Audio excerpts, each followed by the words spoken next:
حضرت عثمان شحام سے روایت ہے، انہوں نے کہا میں ایک نابینا شخص کو لیے جا رہا تھا کہ میں حضرت اکرمہ کے پاس پہنچا تو وہ بیان فرمانے لگے کہ مجھے ابن عباس رضی اللہ تعالی عنہ نے بیان فرمایا کہ رسول اللہ صلی اللہ علیہ وسلم کے زمانے میں ایک نابینا شخص تھا۔ اس کی ایک لونڈی تھی جس سے اس کے 2 بیٹے بھی تھے، لیکن وہ اکثر رسول اللہ صلی اللہ علیہ وسلم کی عیب جوئی کیا کرتی اور آپ کو گالیاں بکتی تھی۔ وہ نابینا شخص اسے ڈانٹتا تھا مگر وہ باز نہ آتی تھی، وہ اسے روکتا تھا مگر وہ نہ رکتی تھی۔ وہ نابینا شخص کہتے ہیں ایک رات میں نے نبی اکرم صلی اللہ علیہ وسلم کا ذکر کیا تو اس نے آپ کو پھر برا بھلا کہنا شروع کر دیا تو میں صبر نہ کر سکا۔ میں نے ایک خنجر پکڑا اور اس کے پیٹ پر رکھ کر اوپر سے پورا بوجھ ڈال دیا اور اسے قتل کر دیا۔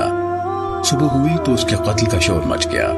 نبی صلی اللہ علیہ وسلم سے بھی اس کے قتل کا تذکرہ کیا گیا۔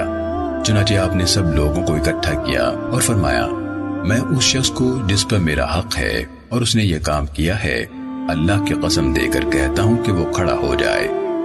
چنانچہ وہ نابینا شخص لڑکھڑاتا ہوا آیا اور کہا اے اللہ کے رسول، میں نے اسے قتل کیا ہے، یہ میری لونڈی تھی اور میرے ساتھ بہت شفقت اور محبت کرنے والی تھی، اور اس سے میرے موتیوں جیسے 2 بیٹے بھی ہیں، لیکن وہ اکثر آپ کی عیب جوئی کیا کرتی تھی اور آپ کو گالیاں بکتی تھی۔ میں اسے روکتا تھا، وہ رکتی نہ تھی، میں اسے ڈانٹتا تھا، وہ سمجھتی نہ تھی۔ گزشتہ رات میں نے آپ کا ذکر کیا تو وہ آپ کو برا بھلا کہنے لگی، میں صبر نہ کر سکا، میں نے خنجر پکڑا اور اس کے پیٹ پر رکھ کر پورا بوجھ ڈال دیا، حتیٰ کہ میں نے اسے قتل کر دیا۔ رسول اللہ صلی اللہ علیہ وسلم نے فرمایا خبردار، گواہ رہو کہ اس کا خون ضائع ہے، اس کے قتل کا قصاص ہے ندیت۔ سنن نسائی حدیث نمبر 4075۔ حضرت ابو برزہ اسلمی رضی اللہ تعالیٰ عنہ سے روایت ہے کہ ہم حضرت ابو بکر صدیق رضی اللہ تعالیٰ عنہ کے پاس بیٹھے تھے۔ آپ کسی مسلمان آدمی پر ناراض ہوئے اور انتہائی زیادہ ناراض ہوئے۔ جب میں نے یہ صورتحال دیکھی تو میں نے کہا اے خلیفہ رسول، میں اس کی گردن اتار دوں۔ جب میں نے قتل کا ذکر کیا تو اس بات کو آپ نے مکمل طور پر چھوڑ دیا اور ادھر ادھر کی باتیں شروع کر دی۔ جب ہم متفرق ہو گئے تو آپ نے مجھے پیغام بھیجا اور فرمایا ابو برزہ تم نے کیا کہا تھا؟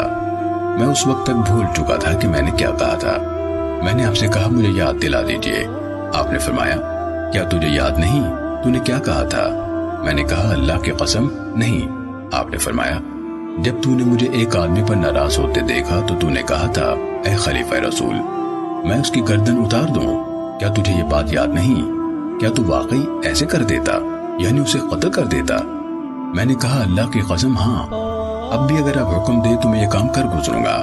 آپ نے فرمایا اللہ کی قسم یہ رتبہ حضرت محمد صلی اللہ علیہ وسلم کے بعد کسی کا بھی نہیں۔